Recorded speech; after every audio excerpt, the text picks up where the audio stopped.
मेरा तो कोई दिन और कोई घंटा ऐसे नहीं गुजरता जिसमें मेरे दोस्त ये ना कहते हैं तुम्हारी तो नौकरी चली जाएगी। हाँ, तुमको तो मोदी जी नहीं छोड़ेंगे, भले मोदी जी हमको जानते ना हो, जानते तो हैं वैसे। हमको नहीं जाने तो किसको जाने। बोलता है काहे कि रवीश कुमार है। मोतिहारी के दियारा से निकला मीडिया का बिहारी स्टार है। देसी सौंधी मिट्टी की सौंधी प्यार है। कभी इश्क पे कभी सिस्टम पे बेबाक बोलता है, काहे कि रवीश कुमार है। वो बोलता है, बोलने से पहले महसूसता है। बासी सी बोरिंग खबरों में जनगण मन टटोलता है और फिर सब सुनते हैं क्योंकि झूठ के बाजार में सच तो आज भी बिकता है। से हमारे प्रधानमंत्री एक इकलौते शायद प्रधानमंत्री जो पूरा कार्यकाल बिना प्रेस कॉन्फ्रेंस के उनके बीत गया, और आपको भी चाहत रही कि एक बार वो समय दें। अगर वो आप समय मिलता तो आप प्रधानमंत्री से एक सवाल सबसे महत्वपूर्ण क्या पूछते? यही कि आप इतना झूठ क्यों बोलते हैं?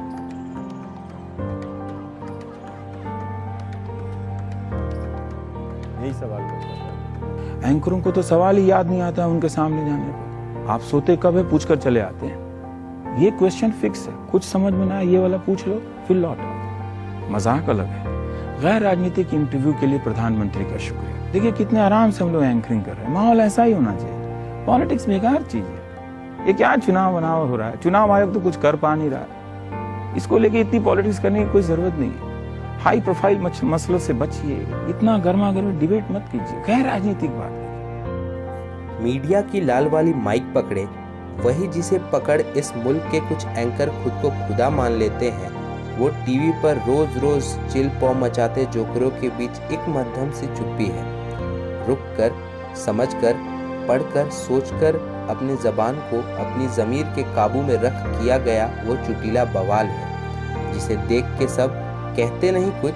उस त्रासदी का इकलौता सवाल है रवीश। तो बिहार के B N Mandal university, Magadh university, BR Ambedkar Bihar university, Jayaprakash Narayan university में तुरंत भेज दीजिए। वहाँ 3 साल का BA 5 से 7 साल में कराए जाने का फॉर्मूला पेटेंट हुआ है ट्रंप के यहाँ। नौजवान कॉलेज से निकलेगा ही नहीं तो बेरोजगार होकर बाहर घूमेगा कहाँ? जो माइक पकड़ के भी भूलता नहीं कि जिंदा इंसान TRP नहीं हाड़ मांस की कहानी है। जो इस पागल बौराई राजनीति के हलचल के बीच भी नहीं भूलता मरे हुए लेखक और बूढ़े मास्टर साहब को। जो खबरों में इंसान ढूंढ के लाता है और किसी खोए गांव की टूटी सड़क पर उफनते नाली को ज्यों का त्यों दिखा आता है। भर भर के गाली सुनता है जब वो प्राइम टाइम पे बहकता है। जब अमिताभ बच्चन जैसे कलाई पर शर्ट मोड़े वो घाघ मुस्काने भरता है। लोग कहते हैं, बहुत कुछ कहते हैं। लगती है मिर्ची किसी इंटरनेट ट्रोल को जब देश के नाम पर वो इनके आका से तीखे सवाल करता है। जब भारत के उत्सव पर वो इसकी भूखी मरती बेटियों का चेहरा बयां करता है। जब वो GDP के आंकड़ों की चतुराई में खाली थालियों का ब्यौरा देता है और चंद्रयान के उड़ने पर वो इसके बेरोजगार लड़कों का जोखा पूछता है। वो गाली सुनता है क्योंकि इस देश में 3 GB डेटा रखने वाला हर वो इंसान गाली दे सकता है। गाली इस मुल्क का नया शास्त्रीय विमर्श है, पर वो तब भी बोलता है। कह रहा हूँ कि आप अब तो आप काफी पुरानी होगी राजनीति में, तो फिट होगी पूरी तरीके से। Yes, good, lovely. क्या लग रहा है? मुझे तो लग नहीं रहा है कि आप फिट हो गए। मुझे भी लग रहा है थोड़े से आप भी फिट हो जाए। नहीं, मैं फिट हूँ। मैंने सोचती जिस नजरिए से आप देखें। हाँ, पर आपने एक बात कही कि आप आपको जब फिटनेस से क्या मतलब what is your definition? Politics में फिट हो गई। ओह ये यस, पूछो। हाँ, आस्क दैट। ये फिट हो गई आप बहुत जल्दी। अरे पहले ये बताओ, क्योंकि आपको तो वक्त ही नहीं मिला होगा ना। अब तो रोलर कोस्टर राइड जैसा हो गया होगा। तब भी नेता की आंखों में घुस के उसका हलक टटोल डालता है। उसके झूठे वायदे और सिस्टम की बेचारगी खोल का राज खोल डालता है। और फिर इतना होने के बाद दिन भर का थका मांदा वो बॉलीवुड का दीवाना रात को कागज पर इश्क का कोई पुराना किस्सा बोल डालता है। चाहे जितना प्रेशर हो, वो स्वैग की बहार है, अल्हड़ है, मस्ताना है वो, काहे कि रवीश कुमार है वो सिस्टम से भिड़ जाने वाला एक रॉकस्टार है वो, टेढ़ा है पर अपना है, काहे कि रवीश कुमार है वो। ने उसका एक कास्ट के रूप में इस्तेमाल किया ना, जैसे आपने कहा नेहरू प्लेस में कि मैं बनिया हूँ, धंधा करना जानता हूँ। और लोग धंधा नहीं करते इस देश में बनियों के अलावा।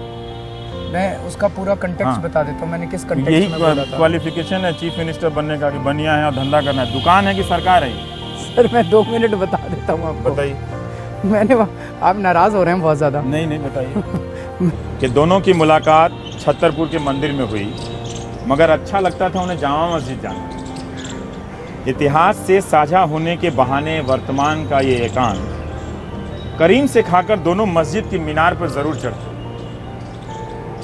भीतर के संकरे रास्ते से होते हुए ऊंचाई से दिल्ली देखने का डर और हाथों को पकड़ लेने का भरोसा।